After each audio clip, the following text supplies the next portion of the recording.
为着要消透着车流量，交通部伫台74线增设着草湖交流道，目前已经完工了，上紧10月底就会当通车。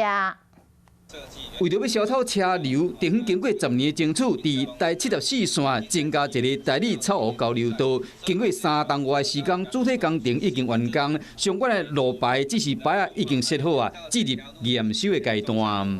开辟的这个草湖交流道之后，可以疏解雾峰交流道的一个车流，那也可以带动大理地区的交通的需求跟地方的一个民众交通需求的一个运转。 要通车，地方人士真期待，也不过嘛惊讲受伤害，就提出讲，这个交流道路面上矮，会使设置 AI 监控系统，观测车流，增加行人的安全度等等，减少塞车情形。